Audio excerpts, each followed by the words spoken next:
प्रारब्ध के सभी दर्शकों को मेरा नमस्कार। मेरा नाम है संदीप आर के सिंह और आज हमारे साथ फिर से श्री डॉक्टर राजीव मिश्रा जी। सर, बहुत बहुत स्वागत है आपका। नमस्कार, बहुत-बहुत धन्यवाद। दर्शकों, आप जिन जो लोग डॉक्टर राजीव मिश्रा जी को पहले सुन चुके हैं वो जानते हैं, उनका परिचय देने की आवश्यकता नहीं है, पर वैसे भी एक संक्षिप्त परिचय। डॉक्टर साहब एक्चुअली में डॉक्टर हैं लंदन में, जो वहाँ की नेशनल हेल्थ सर्विस है वहाँ पर प्रैक्टिसिंग डॉक्टर हैं आप। साथ में आप एक लेखक भी हैं। इनकी एक बहुत कमाल की चर्चित किताब रही है विषैला वामपंथ, जरूर पढ़ने लायक है। और अपने कई सारे आर्टिकल्स ये फेसबुक पर अपनी पोस्ट पर सदैव, मतलब बहुत सालों से 10-15 साल से मुझे लग रहा है कि आप लगातार लिखते रहे हैं, डालते रहे हैं और वहां इनके पढ़ने वालों की संख्या बड़ी अच्छी है। और समाजवाद हो मुद्दा या वामपंथ हो या समाज को देखकर समझकर उसमें क्या जहरीलापन घोला गया है हम लोग के साथ, किस तरीके से हमारी प्रोडक्टिविटी या भारतीय समाज को किस तरीके से एक दूसरी दिग्भ्रमित किया गया है, उस पर सर की बड़ी कमाल की पकड़ है। तो मैं इनका लेख पढ़ रहा था और बड़ी कमाल की लाइन इन्होंने लिखी कि कुछ लोग जो आग्रह करते हैं कि जनता जो है सरकार से क्या चाहती है, समाज से क्या चाहती है। तो जैसे कि एक की लेख की शुरुआत है कि हम तो बस इतना चाहते हैं कि हमारी मूलभूत आवश्यकताओं की पूर्ति होती रहे, कोई हमसे मुनाफाखोरी न करे और सरकार चीजें उचित मूल्य पर उपलब्ध कराए। सुनने में कितनी मासूम सी बात लगती है, लेकिन इसमें कितने विषैले आग्रह छुपे हुए। अब ये एक ऑब्जर्वेशन है, तो मैं सीधे सर के पास आता हूँ। सर, ये मासूम सी बात को आप विषैला क्यों कह रहे हैं, किस आधार पे कह रहे हैं जी? जी, इसमें 2 भ्रांतियाँ छुपी हैं। पहला तो जब आप कहते हैं हमारी मूलभूत आवश्यकताओं की पूर्ति होती रहे, तो उसमें एक समझने की बात है कि आप आज के दिनों में जिन चीज़ों को मूलभूत आवश्यकताएँ घोषित करते हैं, उनमें से अधिकांशतः हमसे 2 पीढ़ी पहले एग्ज़िस्ट नहीं करती थी। आज के दिन में टेलीफ़ोन भी मूलभूत आवश्यकता है, इंटरनेट भी मूलभूत आवश्यकता है, हवाई यात्रा भी मूलभूत आवश्यकता है, प्लेन का किराया बढ़ जाता है तो लोग शोर मचाने लगते हैं। मॉडर्न मेडिसिन जो है, जिसका अधिकांश भाग आज से 2 पीढ़ी पहले एग्ज़िस्ट ही नहीं करता था। ऐसी जीवन रक्षक दवाइयाँ जो आप कहते हैं कि हमारा अधिकार बनता है, वे सब आज से 2-3 पीढ़ी पहले थी ही नहीं। तो आज जिन्हें आप मूलभूत आवश्यकताएं कहते हैं, वे मूलभूत कब हो गईं और वे धरती पर अस्तित्व में कैसे आईं? और उनकी पूर्ति करने का दायित्व किसका है? यह मूल प्रश्न है। धरती पर मनुष्य आया था तो नंगा था, उसके पास रहने की जगह नहीं थी। वह पर्वतों में, कंदराओं में रहता था तो वहां रहने के लिए उसे बाघ से, शेर से कंपीट करना पड़ता था। पता लगेगा कि आप जिस गुफा में रह रहे हैं उस गुफा में शेरनी ने बच्चे दे दिए तो आप वहां से भागेंगे। आपके पास आप कहते हैं सब कुछ उपलब्ध था। प्रकृति में सब कुछ कभी भी ऐसे ही उपलब्ध नहीं है बिना प्रयास के। आप शिकार करने जाएंगे तो आप जंगल के किसी भी जानवर से अधिक शक्तिशाली या अधिक तेज नहीं है। आप जिस चीज को मार के खाना चाहते हैं उसको आपसे पहले ही तेंदुआ, भेड़िया मार के खा चुके होंगे। आप दौड़ाकर खरगोश को नहीं पकड़ सकते। दुनिया में कोई भी जंतु, वह हम उससे अधिक या तो मजबूत नहीं है या अधिक हमारे इंस्टिंक्ट शार्प नहीं है या हम उनसे तेज भाग नहीं सकते, हमारे रिफ्लेक्सेस शार्प नहीं है। अगर हम नाखून भी नहीं सोचें, है सर? जी हाँ, नाखून भी नहीं है?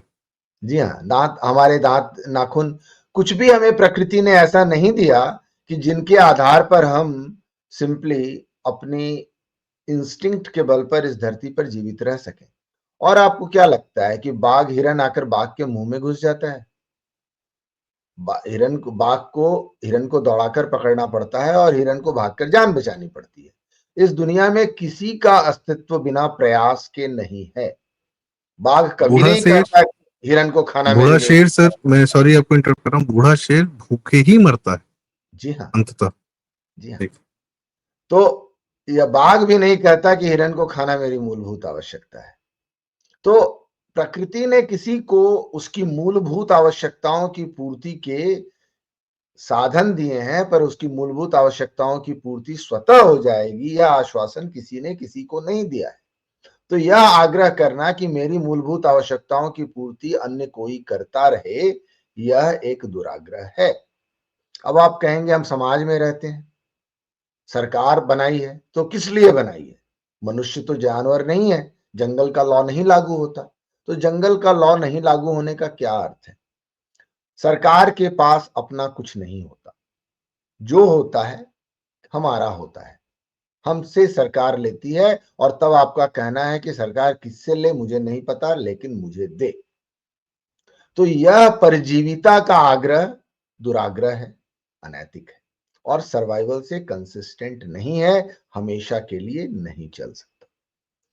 पर दूसरी बात वे कहते हैं कि भाई जो व्यापारी हैं, जो उद्योगपति हैं, उन वे अनुचित मूल्य लेते हैं या अनुचित बेहिसाब लाभ कमाते हैं, मुनाफाखोरी करते हैं।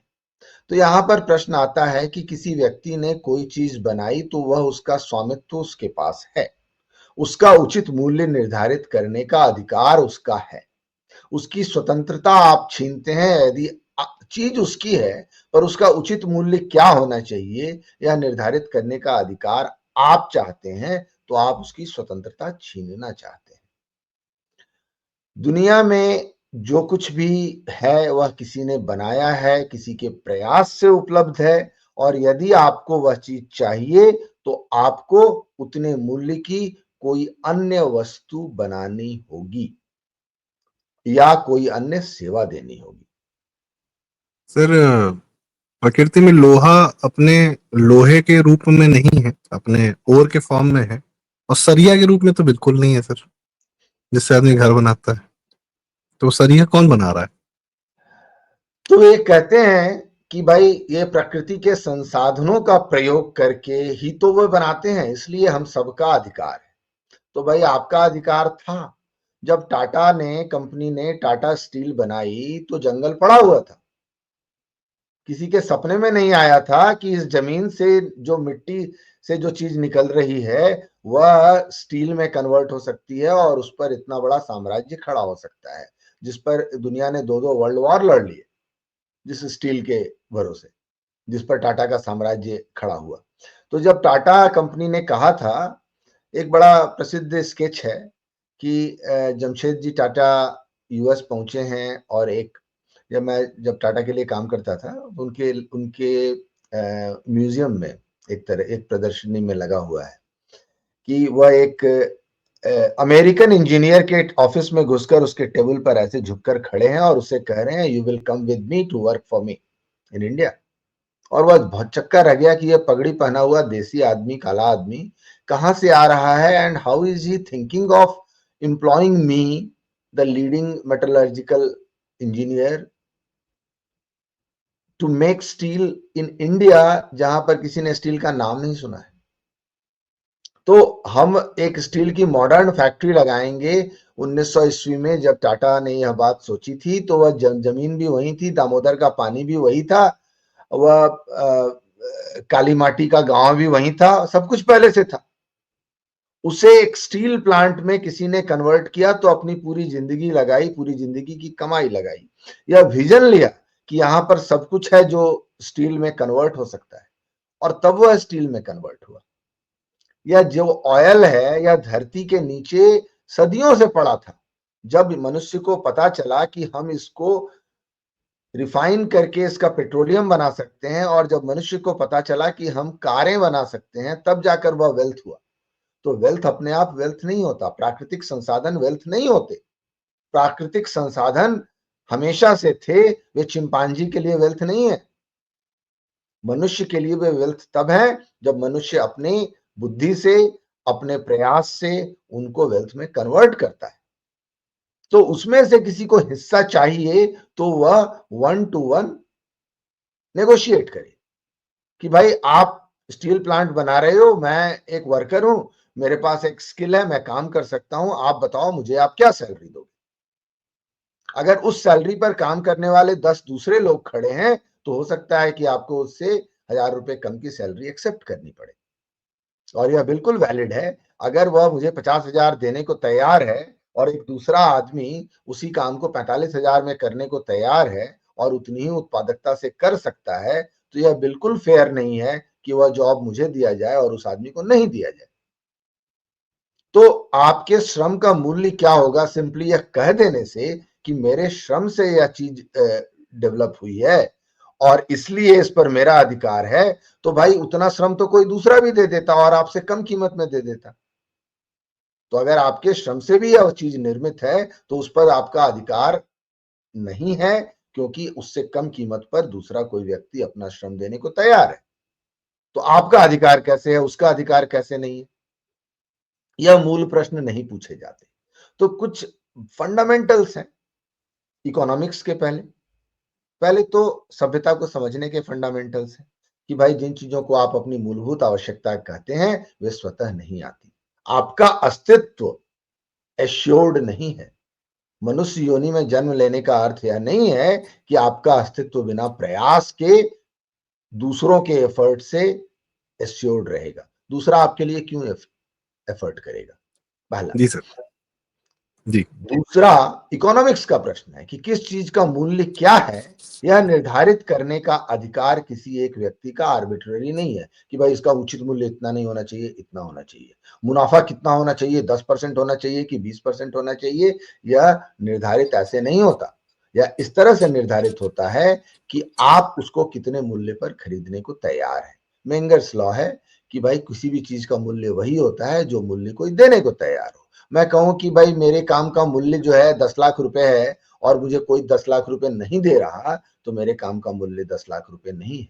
मैं बाजार में अपनी क्लिनिक खोल के बैठ जाऊं और अपनी फीस 5,000 रुपए रख लूं और मेरे पास कोई मरीज नहीं आए, तो उससे मेरी फीस 5,000 की नहीं हो जाती। अगर मैं दिन में 15 मरीज देखने की कैपेसिटी रखता हूं और मुझे 15 मरीज देखने तभी मिलेंगे जब मेरी फीस 500 रुपए होगी। अगर मैं उसे 1,000 रुपए कर दूंगा तो मेरे मरीज भाग के दूसरे के पास चले जाएंगे, तो मेरी फीस 500 रुपए ही रहने वाली है। तो यह मैं अपनी मर्जी से कुछ सेट नहीं कर सकता। तो जो लोग कहते हैं कि कंपनियां मनमर्जी से दाम सेट करती हैं, अगर कंपनियां मनमर्जी से दाम सेट कर सकती तो वे कुछ भी सेट करती। अगर मैं मनमर्जी से अपने श्रम का मूल्य 10 लाख रुपए रख सकता हूं, तो मैं 4 लाख रुपए क्यों रखता हूं? मैं क्यों रखूंगा? तो मैं कुछ भी रख सकता हूं, 1 करोड़ रुपए रख सकता हूं अगर मनमर्जी काम करती रियल वर्ल्ड में। रियल वर्ल्ड में मनमर्जी काम नहीं करती। रियल वर्ल्ड में दो स्वतंत्र लोगों के बीच का इंटरेक्शन काम करता है। सरकार का काम क्या है? उस स्वतंत्रता को प्रिजर्व करना, जिससे कि कोई किसी को फोर्स ना करे, कोई किसी के ऊपर बल का प्रयोग ना करे, कोई किसी को बाध्य ना करे। तो इस बाध्यकारिता को हटाने के लिए आप कहते हैं कि बस इसके लिए सरकार की आवश्यकता है। अगला प्रश्न लोग कहते हैं कि नहीं भाई, मजबूरी भी एक बाध्यकारिता है। जी हाँ, है। जो मजबूरी आपकी है वह मजबूरी दूसरे की भी है। तो जब दो लोग मजबूर हैं और दो लोग एक काम को करने को तैयार हैं, तो कोई भी व्यक्ति, उसे पूरा अधिकार है कि वह दोनों में से किसे चुनता है। यदि वह उसको चुनता है जो अधिक कीमत ले रहा है और उसको छोड़ता है जो कम कीमत पर उसी काम को करने को उतनी ही उत्पादकता के साथ तैयार है, तो वह किसी के साथ अन्याय कर रहा है। और वह जी। यह करने के लिए आप सरकार को फोर्स नहीं कर सकते कि सरकार आप उसको फोर्स करे कि वह उसे छोड़कर आपको चुने। जी। तो फोर्स नहीं होना चाहिए और सरकार का काम फोर्स अप्लाई करना नहीं है। सरकार का काम फोर्स को एलिमिनेट करना है। सरकार का काम आपको बाध्य करना नहीं है या आपके हित में किसी और को बाध्य करना नहीं है। सरकार का काम फोर्स को एलिमिनेट करके आपकी बाध्यकारिता को हटाकर आपको स्वतंत्र करना है, जिससे कि जो उसका उचित मूल्य है वह बाजार में प्रतिस्पर्धा के द्वारा उचित तरीके से, न्यायपूर्ण तरीके से, स्वतंत्र रूप से निर्धारित हो सके। तो जी। यहाँ दो प्रश्न है, एक इकोनॉमिक्स का प्रश्न है और एक एथिक्स का प्रश्न है। जी।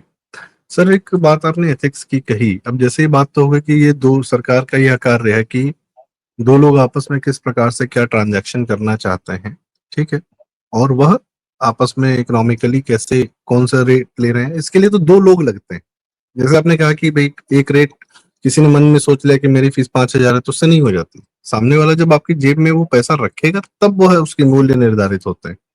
वैसे वेनेजुएला में हजारों करोड़ों के नोट जो सड़क पे पड़े हुए हैं, पर उसका कोई अर्थ नहीं है। करेंसी वो भी है, हजारों करोड़ की पड़ी हुई सड़क पे, उसका कोई अर्थ नहीं है, क्योंकि ना वहाँ प्रोडक्ट, अब आप भी जानते हैं, सब लोग जानते हैं कि वेनेजुएला का क्या हाल हुआ है, इसी समाजवाद ने क्या किया है। हम आते हैं अपने देश में सर। एक बड़ी कमाल की किताब थी शांताराम, उसमें एक लाइन लिखी थी कि यदि किसी चीज की अच्छे या बुरे होने का आपको पैमाना तय करना है, तो आप उसी चीज को बहुत लार्जर एस्पेक्ट में इम्प्लीमेंट कर दीजिए और देखिए कि फिर उसका क्या असर आता है। आपने ये जो लाइन लिखी, हम तो बस इतना चाहते हैं कि हमारी मूलभूत आवश्यकताओं की पूर्ति होती रहे। सर यदि सारा समाज ही यही आग्रह करने लगे कि मेरी मूलभूत आवश्यकताओं की पूर्ति कोई और करे मेरे बिना प्रयास के, तो क्या एक पैरासाइटिक समाज नहीं बन जाएगा? और यह मैं देखता हूं, जैसे भारत में ही अलग अलग स्टेट्स हैं, अलग अलग बिहेवियर है सबका।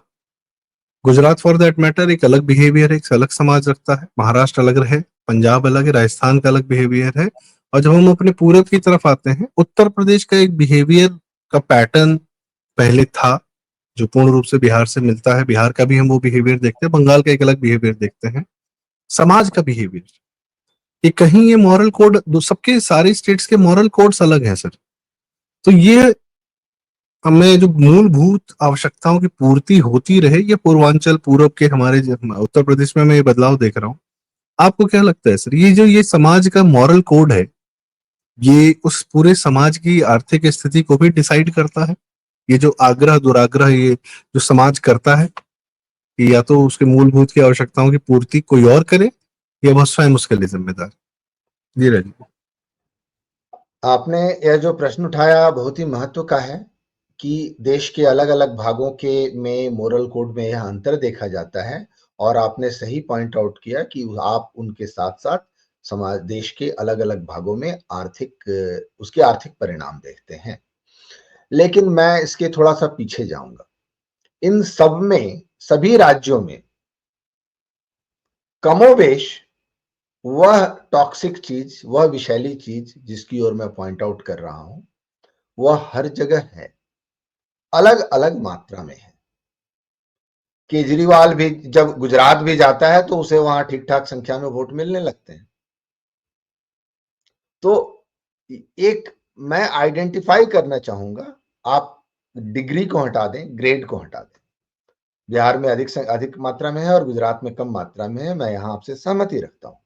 पर वह चीज है क्या जो टॉक्सिक है और जो समाज को आर्थिक रूप से विपन्न बनाती है और नैतिक रूप से करप्ट बनाती है? मैं उस अंडरलाइंग थीम को पॉइंट आउट करना चाहता हूं, क्योंकि वह यूनिवर्सल है, वह दुनिया में हर जगह है और वह यह फिलॉसफी है कि मनुष्य दूसरों की आवश्यकता की पूर्ति के लिए रिस्पॉन्सिबल है, तभी वह मनुष्य है। अपने लिए जिए तो क्या जिए, तू जी है दिल जमाने के लिए। यह इतना सुंदर गीत है, यह सबसे विषैली लाइन है जो मैंने आज तक सुनी है और मैं सबको पॉइंट आउट करता हूं वह कह क्या रहा है। वह कह रहा है कि तुम मेरे लिए जियो और तभी तुम्हारे जीवन का अस्तित्व है। वह यह नहीं कह रहा है कि आपके पास चॉइस है कि आप दूसरों के लिए जीते हैं या अपने लिए जीते हैं या दूसरों को अपना मान के जीते हैं। वह यह नहीं कह रहा। वह कह रहा अपने लिए जिए तो क्या जिए, आप जिए ही नहीं। आपके जीवन का, आपके अस्तित्व का जस्टिफिकेशन ही तभी है जब आप औरों के लिए जिए। कलेक्टिविज्म, तो जी है दिल जमाने के लिए। तो कलेक्टिविज्म जिसका स्वरूप है पश्चिम में नाजीवाद, फासिज्म, और वहां से पश्चिम से चलते चलते पूरब तक पहुंच गया कम्युनिज्म और सोशलिज्म, ये कलेक्टिविज्म के रूप है। और इसकी अंडरलाइंग फिलॉसफी यही है कि मनुष्य के जीवन का उद्देश्य है कि वह दूसरों के लिए जिए, तभी यही उसका नैतिक कोड है कि आपको अपने लिए अगर आप कुछ करते हैं तो वह बुरा है, लेकिन वही काम अगर आप दूसरों के लिए करते हैं तो अच्छा है। और तभी अच्छा है जब आप दूसरों के लिए करते हैं। आप एक कॉमन बातचीत में देख लें, लोग कहते हैं आप कोई काम करेंगे और उसमें दूसरे का फायदा है पर आपका भी फायदा है, तो आपसे उस काम को करने का श्रेय छीन लिया जाएगा। कहा जाएगा अरे उसने ऐसा किया तो अपने फायदे के लिए किया, कौन सा मेरे लिए किया। एक कॉमन स्टेटमेंट है। उसने जो किया उसको ऑब्जेक्टिवली कि वह चीज अच्छी थी या बुरी थी, उससे लाभ हुआ या हानि हुई, इस ग्राउंड पर जज करने की बजाय इस पर जज किया जाता है सोलली कि उसके उस एक्शन का बेनिफिशियरी कौन है। यदि उसके एक्शन का बेनिफिशियरी कोई और है तो उसका काम मोरली अच्छा है, और यदि उसके उस एक्शन का बेनिफिशियरी वह स्वयं है तो उसका काम मोरली खराब है।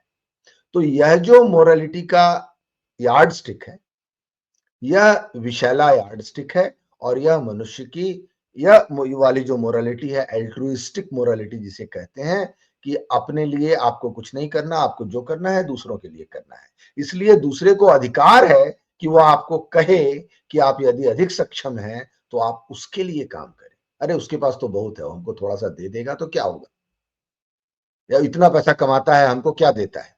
आप देखें, समाज में ही नहीं, परिवार के भीतर यदि एक भाई अधिक सक्षम है और अधिक पैसे कमाता है तो दूसरा भाई गांवों में मारपीट हो जाती है कि तुम तो इतना पैसा कमाते हो, तो तुम तो नौकरी करते हो शहर में, हमको क्या देते हो। और यह दुराव का कारण बनता है, या द्वेष का कारण बनता है, या दुश्मनी का कारण बनता है। भाई भाई की हत्या कर देता है इस जलन में कि वह मुझसे अच्छा क्यों कर रहा है। तो यह जो विचार है कि एक व्यक्ति का दायित्व है कि वह दूसरों के लिए जिए, यह क्या करता है, यह ईर्ष्या को लेजिटिमाइज करता है, या पैरासाइटिज्म को, परजीविता को लेजिटिमाइज करता है। जब भी कोई व्यक्ति यह कहता है कि मनुष्य को दूसरों के लिए जीना चाहिए, तो उसके भीतर हिडन कोड होता है, चीट कोड है उसका कि दूसरों को मेरे लिए जीना चाहिए। यह इस स्टेटमेंट का चीट कोड है कि दूसरों को मेरे लिए जीना चाहिए, यानी मेरी आवश्यकताओं की पूर्ति के लिए दूसरा कोई जिम्मेदार है। अब यह बात किस समाज में कितनी प्रिवेलेंट है और कितने लोग इसको कितने सीरियसली लेते हैं, इस पर डिपेंड करता है कि वह समाज कितना विपन्न होगा, कितना गरीब होगा, या कितना समृद्ध होगा। तो बिहार में लोगों की मेंटलिटी, बिहार को मैं एन एक्सट्रीम केस लेता हूं, बंगाल हालांकि बिहार को भी पार कर गया है, लेकिन बिहार में कल्चरल, बंगाल ने कम से कम 50 साल पहले वह समय देखा है जब बंगाल एक प्रोडक्टिव स्टेट हुआ करता था। पर बिहार में यह मुझे ऐसा लगता है से पीढ़ियों से यह स्टैंडर्ड एथिकल कोड है कि आप कमाए तो क्या किए, दूसरे के लिए क्या किए, या हमें हमारे लिए जो करे वह सरकार करे, या कोई पैसा कमाता है तो उसको दूसरों को देना चाहिए। अब लेना हम पर बनता है, हमारा लेना बनता है। इस आधार पर आप एक दुकान चलाएंगे, आप एक बिजनेस करेंगे, तो आपसे वसूलने वाले 4 लोग आ जाएंगे, उनका तो हक बनता है। वसूलने वाले 4 लोग आ जाएंगे और आप उससे बचना चाहते हैं, तो आज के दिन में जो जिसको कहते हैं CSR, कॉर्पोरेट सोशल रिस्पॉन्सिबिलिटी, उसके ऊपर रिस्पॉन्सिबिलिटी डाली गई है कि भैया आप पैसे कमा रहे हो तो आप इधर लाओ, हमने एनजीओ खोला है, हमें चंदा दो। और वह कंपनियां बाध्य महसूस करती हैं, वह कंपनियां या एक नैतिक बाध्यता महसूस करती हैं कि भाई हम पैसा कमा रहे हैं तो हमको कुछ चैरिटी में देना चाहिए, हमने चैरिटी में नहीं दिया तो हमारी उत्पादकता का कोई मूल्य नहीं है, हमने जो सर लोगों जब को समृद्धि दी उसका कोई मूल्य नहीं है, हमने जो लोगों को रोजगार दिया उसका कोई मूल्य नहीं है, हमारी उत्पादकता का अपने आप में कोई मूल्य नहीं है जब तक हमने चैरिटी नहीं करी। यहीं से CSR की कल्पना निकलती है जिसके ऊपर सारे वामपंथी एनजीओ वाले फलते फलते फूलते हैं।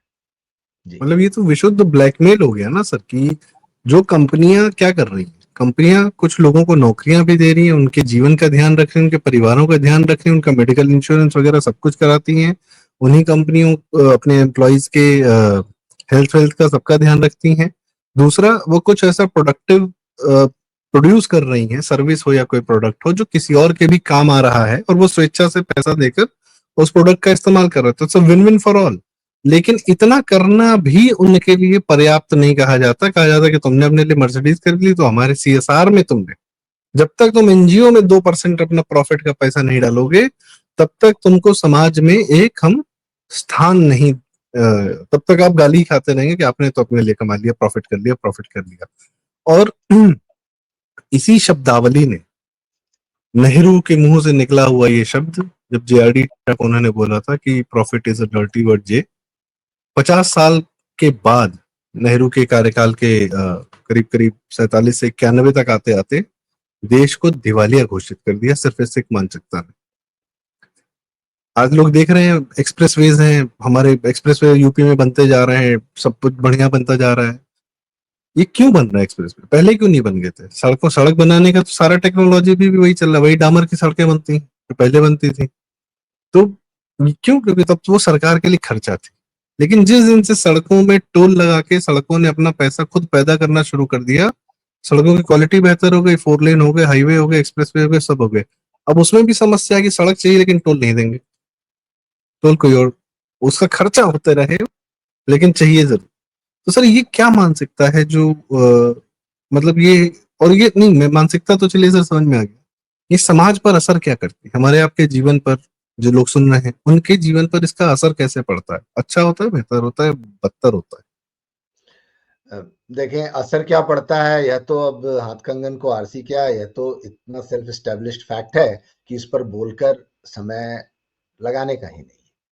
असर तो हमने देख लिया कि अब आप उत्तर प्रदेश की सड़कों पर चलते हैं और आप आज से 20 साल पहले उत्तर प्रदेश की सड़कों पर चलते थे, बिहार की सड़कों पर चलते थे, तो क्या होता था। तो अब प्रश्न है कि इसके लिए आपको पैसा देना पड़ता है तो यह अखरता है। अगर आपके समय की, जो आपका समय बचता है, अगर आपके समय की उतनी उत्पादकता है तो वह पैसा देना आपको नहीं अखरेगा, या अखरेगा भी तो आप लॉजिकली आप उसको जस्टिफाई नहीं कर सकते कि भाई जहां से जहां पहुंचने में तुम्हें पहले 12 घंटे लगते थे, अब तुम 4 घंटे में पहुंचते हो और बदले में तुम 400 रुपए देते हो, तो 8 घंटे में तुम्हारे 8 घंटों की कीमत 400 रुपए भी नहीं है क्या? यह तो आप पूछ सकते हैं। लेकिन इसको, इसके पहले आप जाएं तो वे किया क्या जाता था, कंपनियों के साथ किया क्या जा रहा है, या उत्पादक लोगों के साथ क्या किया जा रहा है। तो जो समाज के उत्पादक तत्व हैं उनको एक मोरल गिल्ट में डाला जा रहा है कि तुम जो कर रहे हो उसकी उपयोगिता तभी है जब तुम उसको अपने लाभ के लिए नहीं कर रहे हो। नहीं तो लोग बोलते हैं अरे अच्छा अंबानी ने हमें सस्ता इंटरनेट दे दिया तो अपने भी तो पैसा कमाया। हाँ, ऑब्वियसली आप क्यों एक्सपेक्ट करते हो कि अंबानी आपको सस्ता इंटरनेट देगा और अपने पैसा नहीं कमाएगा? क्यों कमाए देगा वो आपको सस्ता इंटरनेट जब उसमें उसका कोई लाभ नहीं है? तो हमें नैतिक रूप से यह स्वीकार करना पड़ेगा कि प्रत्येक व्यक्ति को अपने हित में, अपने इंटरेस्ट में, अपने लाभ के लिए काम करने का अधिकार है। और कितना लाभ लेने का अधिकार है यह निर्णय करने का अधिकार हमारा नहीं है। हमारा हमारा अधिकार है कि हम उससे, अगर उससे बिजनेस करना, अगर उससे खरीदना हमारे बेस्ट इंटरेस्ट में है तो हम खरीदें, और हमारे बेस्ट इंटरेस्ट में नहीं है तो हम किसी और से खरीदें। और किसी और से खरीदने के लिए उपलब्ध नहीं है तो फिर आपको उसकी शर्तें स्वीकार करनी होंगी क्योंकि उसे अधिकार है। If he is the only provider of a service, then he has a right to decide at what cost, at what price his profit is maximum. That is his motive. At what cost your benefit is maximum is none of his business. Morli वह इसके लिए जिम्मेदार नहीं है कि आपका लाभ किसमें है, मोरली वह इसके लिए जिम्मेदार है कि उसका लाभ किसमें है, और आप मोरली इसके लिए जिम्मेदार हैं कि आपका लाभ किसमें है। तो नैतिक जी। रूप से अपना हित देखना जस्टिफाइड ही नहीं है, आवश्यक है। यह बात जब तक समाज नहीं समझेगा तब तक समाज समृद्धि नहीं पाएगा। तो इसलिए मैं कहता हूं कि पूंजीवाद एक आर्थिक व्यवस्था नहीं है सिर्फ। पूंजीवाद is not just an economic system, it is a moral system. And what is the moral fabric, moral system, moral background, moral base of capitalism? यह है कि हम यह एक्सेप्ट करें कि दुनिया में जो कुछ भी हम प्रयोग कर रहे हैं वह किसी और ने बनाई है।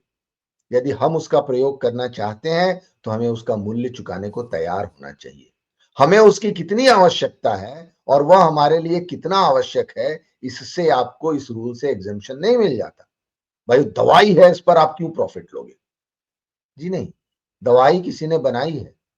आप अलेक्जेंडर फ्लेमिंग के घर से लेकर पेनिसिलिन नहीं आए। किसी ने कहा कि पेनिसिलिन तो अलेक्जेंडर फ्लेमिंग ने बनाई।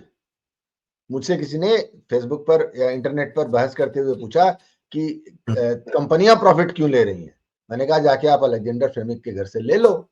मैं तो अपने एक मरीज के लिए, मुझे चाहिए था पेनिसिलिन, तो मैं अलेक्जेंडर फ्लेमिंग के घर गया, दरवाजा खटखटाया, किसी ने खोला ही नहीं। अंत में जाकर मजबूर होकर मुझे उसी लालची, ग्रीडी एंड ब्लड सकिंग दवाई कंपनी वाले से दवाई खरीदनी पड़ी। मेरे मरीज की जान तो बच गई, लेकिन उसका खून चूस लिया। अगर कम से कम अगर हम अलेक्जेंडर फ्लेमिंग के भरोसे बैठे रहते तो मरीज मर जाता तो मर जाता, कम से कम उसका शोषण तो नहीं होता। मैंने यह बात कटाक्ष में कही। तो अ, कोई चीज किसी ने बनाई या नहीं बनाई, आपको उपलब्ध कराई, उसके बिना वह चीज आपको उपलब्ध नहीं होती। यदि आप उसका प्रयोग कर रहे हैं तो आपको उसकी कितनी आवश्यकता है, यह इसका जस्टिफिकेशन नहीं है कि वह चीज आपको फ्री में मिलनी चाहिए। अगर आपकी आप बात से एक उदाहरण ध्यान आता है सर, सॉरी मैं इंटरप्ट करना नहीं चाह रहा था, आपके विचारों को मैं तोड़ना नहीं चाह रहा था, पर जो दवा वाली आपने बात कही ना, एक डॉक्टर के पर्चे पर लिख देने से इंसान की तबीयत ठीक नहीं हो जाती। वो जो दवा खाता है, वो दवा आपकी दुकान के, आपके घर के आसपास कहीं पहुंचा है। और इसको अगर हम दूसरी बात करें कि कोविड की जो वैक्सीन बनी थी, तो वो किसी का नैतिक, वो किसी का यह था कि अच्छा ठीक है ये वैक्सीन बनेगी और इससे मुझे कुछ लाभ मिलेगा, तब वो वैक्सीन आपके घरों तक पहुंच पहुंच के आपको जो है वो टीके लगे। ठीक है, सरकार ने उसको किस रूप में दिया आपको, पहली बार फ्री की, सारी चीजें अलग है, पर वो किसी का यह था दिमाग में कि इससे मुझे लाभ मिलेगा इसलिए मैं वैक्सीन बनाऊं, इसलिए वो आप तक पहुंची। अगर किसी के दिमाग में ये नहीं होता कि अच्छा मुझे वैक्सीन से बनाने से कुछ नहीं मिलेगा, तो कुछ नहीं करता, वैक्सीन अब तक आती भी नहीं भाई, मर ही जाती सारी दुनिया। पोलियो की वैक्सीन जी। आने में कितना समय लगा, आप सोचे ना। पोलियो का पल्स पोलियो 90s में जाकर चला है। पोलियो की वैक्सीन कब से है, तो आप तक क्यों नहीं पहुंची, क्योंकि 1950 से थी। बहुत ध्यान नहीं है, बहुत पहले से थी पोलियो की वैक्सीन, हम्म, एटलीस्ट 50 से थी। तो 50 साल लगे पोलियो की वैक्सीन को आप तक पहुंचने में। और कोविड आया तो साल भर के अंदर उसकी वैक्सीन आ गई। तो उसमें किसी का लाभ हुआ तो आ गई, सरकार के भरोसे रहते तो 50 साल बाद आती। तो जैसे कि इन्फ्लुएंजा पैंडेमिक में 2.5 करोड़ लोग, 3 करोड़ लोग मरे थे, वैसे मरते। तो प्रश्न यह है कि कोई व्यक्ति आपकी कितनी आवश्यकता है, यह किसी और के लिए बाध्यकारी नहीं है। आपको किसी चीज की बहुत आवश्यकता है, इसलिए यह किसी के लिए बाध्यकारी नहीं है कि वह अपने हित सैक्रिफाइस करके आपको वह चीज उपलब्ध कराए। उसका लाभ है, उसे लाभ लेने का अधिकार है। और आप, हो सकता है वह चीज आप ना मिले आपको, हो सकता है वह चीज आप एफर्ड नहीं कर पाए, लेकिन उसके बिना आप यूं भी एफर्ड नहीं कर पाते। आपका सेटिस्फैक्शन सिर्फ यही रहता कि मुझे नहीं मिला तो किसी को नहीं मिला, मैं मरा तो दूसरे के बच्चे भी मरे। आप यह सेटिस्फैक्शन ले सकते हैं। लेकिन यदि आप यह आग्रह रखेंगे कि भाई हमको दवाई है तो हमको मुफ्त में मिलनी चाहिए, या हमको उस कीमत पे मिलनी चाहिए जिस कीमत में मैं चाहता हूं कि मिले, तो इसका परिणाम यही होगा कि दवाई किसी को नहीं मिलेगी। जी। क्योंकि मार्केट का अपना एक कैरेक्टरिस्टिक होता है। और आपको आपको अगर यह सेटिस्फैक्शन लेना है कि हमको नहीं मिली तो दूसरे को भी नहीं मिली। बहुत लोग बोलते हैं कि जब चीजें नहीं थी तो किसी के पास नहीं थी, तो हम एक्सेप्ट कर लेते थे, लेकिन अब जब है तो वह मेरी मूलभूत आवश्यकता है और वह मुझे मिलनी ही चाहिए बाय राइट। तो यहाँ पर इसके पीछे लॉजिक यह है कि मेरी आवश्यकता की पूर्ति करना दूसरे का दायित्व है। और यदि वह उस कंपनी को चला रहा है, यदि वह एक बिजनेस कर रहा है और उसमें उसका अपना लाभ है, तो फिर उसका मोरल राइट खत्म हो जाता है। उसका मोरल राइट, अपना मोरल राइट रिगेन करने के लिए उसको वह चीज जन कल्याण में, दूसरों के फायदे के लिए अपना प्रॉफिट सैक्रिफाइस करके देनी चाहिए। तो यहाँ मोरालिटी एंड इकोनॉमिक्स बहुत इंटरट्विन्ड हैं। और लोग इकोनॉमिक्स को एक्सेप्ट करने से इनकार कर देते हैं क्योंकि वे इस मोरालिटी को सब्सक्राइब करते हैं कि एक व्यक्ति दूसरों की आवश्यकता की पूर्ति के लिए नैतिक रूप से बाध्य है। और लोग इसको ह्यूमैनिटी का बेसिक कोड मानते हैं कि भाई आप मनुष्य अगर हो तो आपको, या आपका दायित्व है कि आपके उसी काम का नैतिक मूल्य है जो आप दूसरों के लिए करते हो। तो सर, जैसे आपने इतना विस्तार से यह बात सारी हमें डिटेल में बताई कि यह मूलभूत आवश्यकताओं की पूर्ति जो है किसी और की जिम्मेदारी नहीं है, वो आपकी स्वयं की है। इसका मैं बहुत बड़ा जो मैंने अपने यहाँ भी देखा, उत्तर प्रदेश में भी देखा, यहाँ से लोग पलायन करके बहुत गए, बाहर गए, क्योंकि यहाँ पर क्योंकि वही दुराग्रह चल रहा था कि 10 लोग बैठे हुए, एक आदमी कर रहा है कि वही उसकी जिम्मेदारी है कि सबको पाले पोसे चले।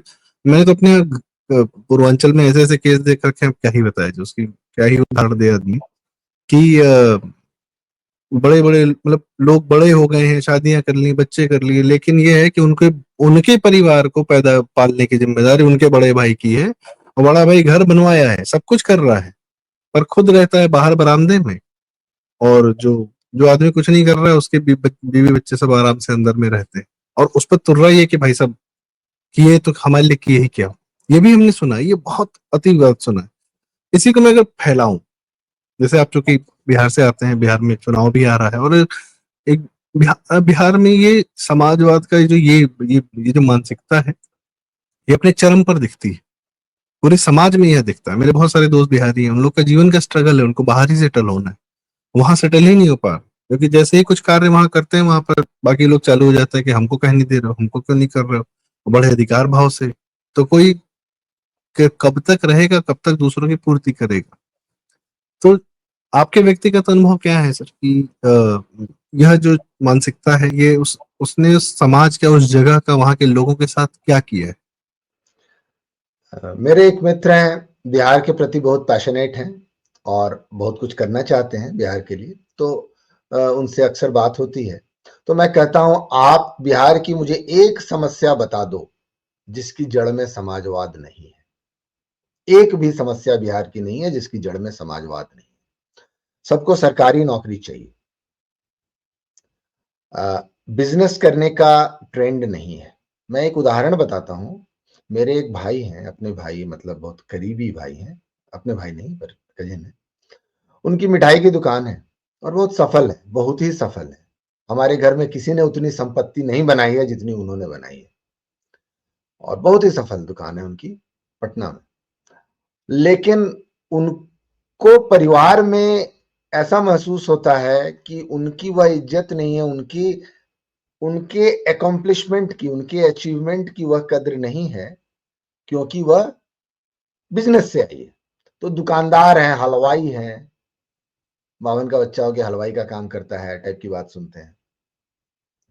तो बिजनेस के प्रति एक तिरस्कार का भाव है।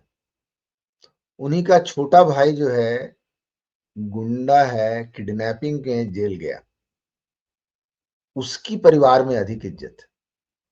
अरे ओकरा साथ जाओ बाजार, दुकान वाला पैसा नहीं लेगा, उसके साथ जाओ ना, जाके खरीदो, एकदम ठीक रेट लगाएगा दुकान वाला। तो दुकान वाला जो रेट देता है ले लेता है। तो गुंडा होने की, रंगदार होने का वैल्यू दुकानदार होने से अधिक है बिहार में, सामाजिक रूप से। तो यह व्यक्तिगत अनुभव है।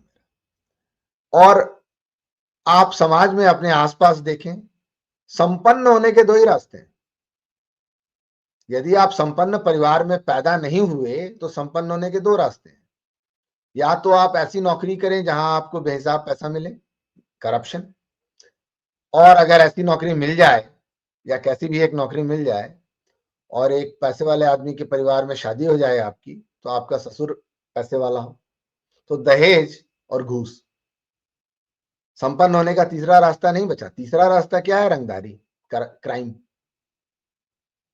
सीसीडी में बोलता हूं, crime, corruption and dowry. CCD के अलावा इस समाज में संपन्न होने के रास्ते नहीं है, क्योंकि बाकी रास्ते अनैतिक बोलकर बंद कर दिए गए हैं। व्यापार के माध्यम से धनी होने को अनैतिक बताया जाता है, लेकिन गुंडागर्दी के माध्यम से या घूस के माध्यम से धनी होने से आपकी समाज में इज्जत बढ़ती है। तो यह जो मानसिकता है, इसके बीच में आप बिहार का क्या कर लोगे? तो मैं तो कहता हूं कि देखिए, आप बिहार का भला नहीं कर सकते। क्या आप इस माइंडसेट को चेंज कर सकते हो? आप इस माइंडसेट को बदल सकते हो? अगर आप में इतना दम है कि आप शिक्षा के माध्यम से, एक सांस्कृतिक क्रांति के माध्यम से बिहार का यह माइंडसेट बदल दो, तो बिहार का कुछ हो सकता है। नहीं तो आप जो कर सकते हो बिहारी का कर सकते हो। आप एक इंडिविजुअल बिहारी को बिहार से बाहर निकलने के रास्ते बता सकते हो। आप उसको यह बता सकते हो कि वह कैसे अपने आप को इस कीचड़ से बाहर ले जाए, बाहर की दुनिया में कैसे अपना वैल्यू बढ़ाए, कैसे वह दिल्ली जाए और दिल्ली में जाकर अपने को एडजस्ट करे, या अहमदाबाद जाए, गुजरात जाए, वहां जाकर अपने को एडजस्ट करे, मुंबई जाए। अब वह अपनी क्षमता के हिसाब से, अपने अपनी योग्यता के अनुसार जो भी रोजगार खोजेगा बिहार से बाहर खोजेगा। लोग बोलते हैं बिहार से पलायन होता है, बिहार से पलायन नहीं होता।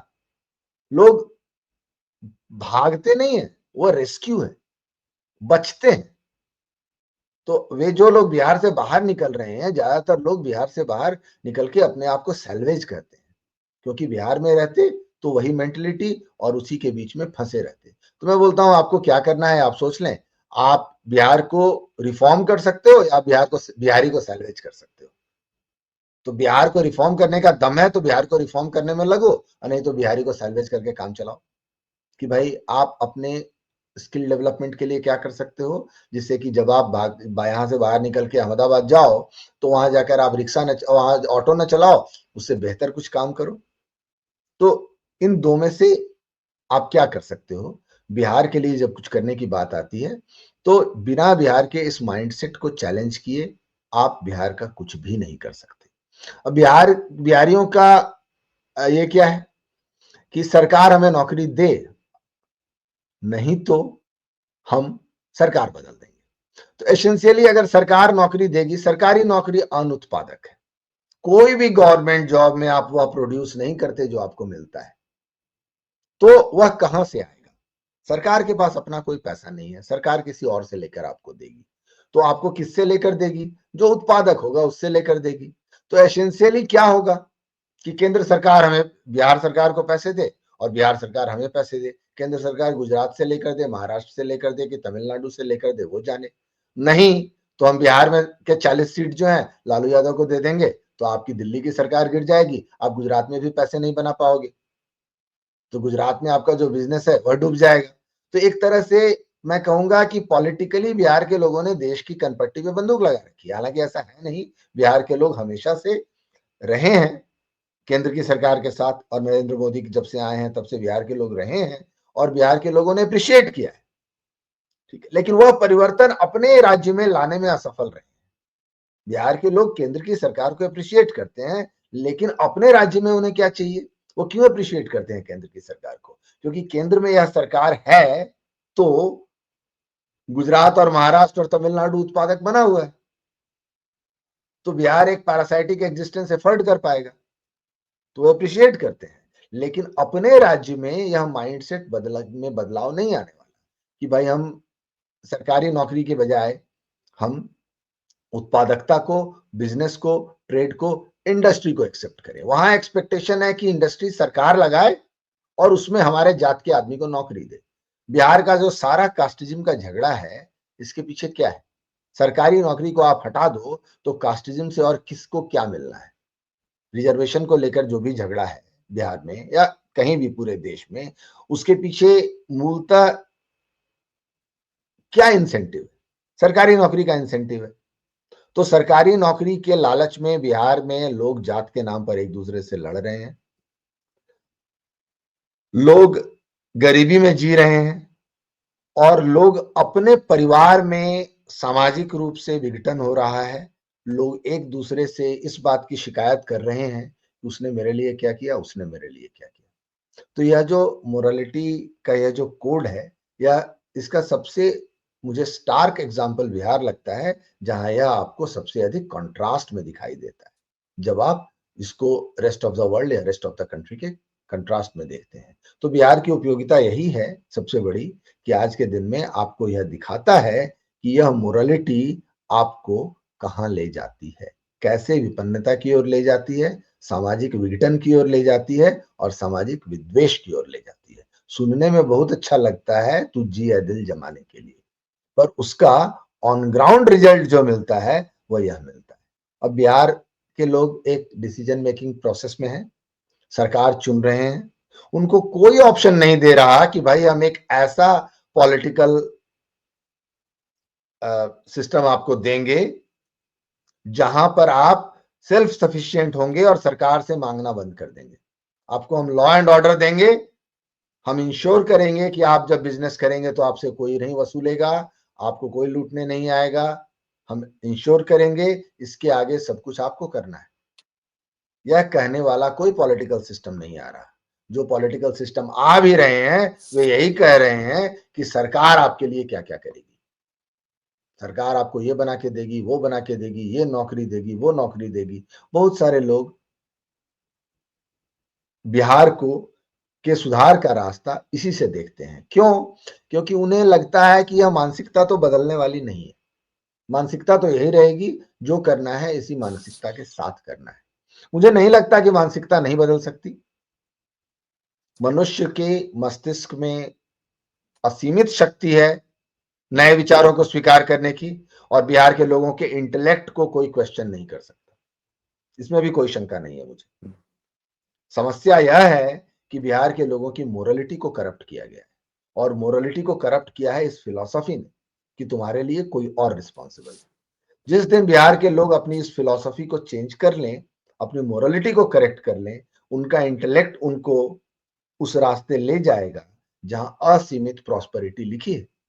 इसमें भी मुझे कोई शंका नहीं है, ना तो साधनों की दृष्टि से, ना तो ह्यूमन रिसोर्स की दृष्टि से, ह्यूमन कैपिटल की दृष्टि से। हम कहीं से भी बिहार जो है, कहीं से भी किसी भी दूसरे राज्य से गरीब होने के लिए नहीं बना था, लेकिन सिर्फ एक छोटी सी चीज ने, कहते हैं घोड़े की नाल में ठुकी एक कील जो होती है वह ढीली पड़ जाती है तो बादशाह लड़ाई हार जाता है। तो बिहार के घोड़े की नाल में यह ठुकी हुई यही कील एक ढीली है, उसकी मोरालिटी का यह कोड ढीला है कि आपके लिए कोई और रिस्पॉन्सिबल है, और आपकी रिस्पॉन्सिबिलिटी है कि आप दूसरों का ख्याल रखें। बिहार ने जिस दिन, और भारत ने, क्योंकि यह समस्या सिर्फ बिहार की है नहीं, यह समस्या यूनिवर्सल है, सिर्फ ग्रेड का अंतर है। बिहार का एग्जाम्पल मैं सिर्फ इसलिए दे रहा हूं क्योंकि बिहार का एग्जाम्पल देने से बात अधिक कॉन्ट्रास्ट में दिखाई देती है, लेकिन यह पूरे थोड़ा विजुअल टेंजिबल पिक्चर एक दिखती है। और रेलेवेंट भी है, हम्म, क्योंकि बिहार हम्म, चुनाव की ओर जा रहा है तो रेलेवेंट भी है, और बिहार में लोग इस प्रश्न को पूछ रहे हैं। लेकिन आप देखें कि आपको और- कोई भी पॉलिटिकल पार्टी ये ऑप्शन नहीं दे रही है कि आपको हम क्या देंगे, हम सिर्फ एक चीज देंगे, हम सिर्फ लॉ एंड ऑर्डर देंगे, हम आपका फ्रीडम इंश्योर करेंगे, इसके आगे सब कुछ आपको करना है। यह कहने से यह वोट में ट्रांसलेट नहीं होता, दुर्भाग्य से। सर बात सिर्फ चुनाव की नहीं है, बात ये भी है कि बिहार, यह जो माहौल है वहां का, वो डिजर्व भी नहीं करता। इट्स टाइम कि अब वो माहौल बदले, बेहतर हो, लोग बेहतर हो जाएं, शहर बेहतर हो जाए, समृद्धि आए जो पहले कभी थी वहां पर। तो अभी भी वही आदमी जब सीधे बिहार बिहार से बात करिए तो सीधे कहते हैं हम तो मगध। और बीच का 2000 साल कहाँ है भगवान मालिक है उसका, लेकिन सीधे मगध की बात होती कि चाणक्य थे, पाटलिपुत्र है, सब है। वो जरूरी, अपना वैभव काल याद रखना बड़ा जरूरी है, पर उसके लिए आज क्या प्रयास है, वो बिहार डिजर्व भी नहीं करता सर। जो हुआ है, जो माहौल है, बिल्कुल डिजर्व नहीं करता। ये इसके स्पष्ट कारण है। हम्म, व्यक्ति अपनी ग्रुप आइडेंटिटी से कब जुड़ता है सबसे अधिक?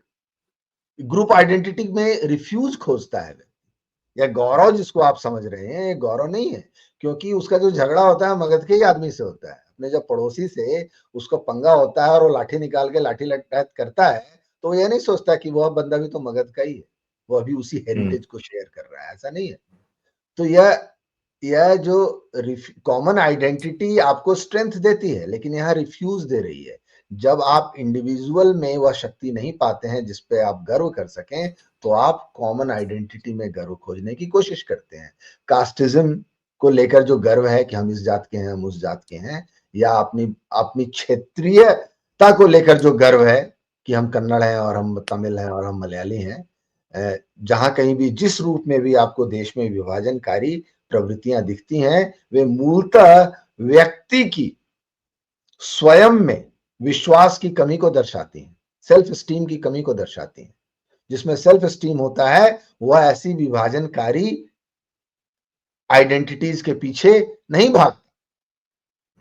तो यह सिर्फ बिहार की बात नहीं है, यह पूरे देश की बात है, मैं बार बार कह रहा हूं। बिल्कुल। लेकिन बिहार के उदाहरण से मैं कह रहा हूं, पर पूरे देश की बात है कि जो भी व्यक्ति आपको अपनी इस तरह की छोटी छोटी सब आइडेंटिटीज में रिफ्यूज खोजता दिखता है, वह मूलतः अपने सेल्फ स्टीम को की कमी को छुपाने का प्रयास कर रहा होता है। जी सर, राजीव जी आपने बहुत डिटेल में बड़ी जरूरी बातें आज हमें बताई कि क्या एक छोटा विचार है जो दिख रहा है, और कई लोग अपना जीवन उसी विचार के आगे जी कर निकाल भी देते हैं, उनका हवा भी नहीं लगती कि क्यों उनके जीवन में एक समाजवाद के एक विचार ने उनके पूरे जीवन को अस्त व्यस्त कर रखा है, वो कारण भी नहीं पता चलता, और लगता है कि जो हम सोच रहे हो तो सही सोच रहे थे। तो एक विचार जीवन को प्रभावित कर रहा है, राजीव जी आपके माध्यम से हम इसे समझने का प्रयास कर रहे हैं, और सबसे बड़ी बात कि क्या अब वो मॉरल कोड बदलने का वक्त आ गया है। तो धीरे धीरे शनय शनय, जैसे अगर उस समाज में प्रतिस्थापित हुआ था, एक समय लगा 30 40 50 साल, नेहरू काल, इंदिरा गांधी, ये वो, तो अब वह समय है कि अगले 20 30 साल में यह पूरी एक धारणा बदल जाए। तो इसी आशा के साथ, और पर्टिकुलरली सबसे पहले बिहार के साथ बदले, क्योंकि मैं तो बहुत, मतलब मैं बचपन से बिहार, मेरे दोस्त लोग हैं, सारी चीजें हैं, हम जानते हैं, देखा है, घूमा है, बिल्कुल डिजर्व नहीं करता जो वहां पर हुआ है, या मतलब लालू जैसे आदमी के लड़के लौंडे वो नेता बन जाएंगे, ये तो भाई कोई कोई भी डिजर्व नहीं करता। उसके सर पे इस टाइप के लोग बैठ जाएं, लीचड़ लोग, ये तो कोई भी डिजर्व नहीं करता है। और उसी विचार को और ज्यादा प्रतिस्थापित करें लाठी लेकर, ये कोई बिल्कुल डिजर्व नहीं करता है। तो समय आ गया है बात को समझने का, और यह मॉरल कोड उस प्रदेश का या पूरे भारत का भी चेंज करने का। जी सर, बहुत बहुत धन्यवाद, आपने हमें जी सर। आप अगर चाणक्य और चंद्रगुप्त पे गर्व करना चाहते हैं तो तेजस्वी और तेज प्रताप से पीछा छुड़ाएं। क्या ही कहा जाए, देखते हैं आगे समय बताएगा। तो राजीव जी, आपने बहुत अच्छे से हमें डिटेल में बताया, और मैं चाहूंगा दर्शकों, आपकी क्या राय है, आपके क्या विचार हैं इस चर्चा को सुनकर, आपको क्या लगा, कैसा लगा, अपने कमेंट्स में हमारे जो है अपनी राय जरूर बताएं, और वीडियो लाइक करें, शेयर करें। आपके माध्यम से बातें जो है दूर तक जाती हैं, मुझे लगता है बड़ी जरूरी बात है, और बहुत दूर तक जाना इसका मुझे ऐसा लगता है कि जरूरी है। और चैनल जरूर सब्सक्राइब करें प्रारब्ध, और राजीव सर का जो फेसबुक का इनका जो प्रोफाइल है वो हमें शेयर करूंगा, इनको फॉलो करें, इनको पढ़ें, बड़ा जरूरी है वो भी। तो आपको भी देखने में, पढ़ने में काफी अच्छा लगेगा, काफी अच्छे कंसेप्ट वहाँ पे क्लियर रहते हैं। Thank you so much Rajiv ji, आपने हमें समय दिया सर, और दर्शकों बहुत बहुत धन्यवाद, नमस्कार, प्रणाम।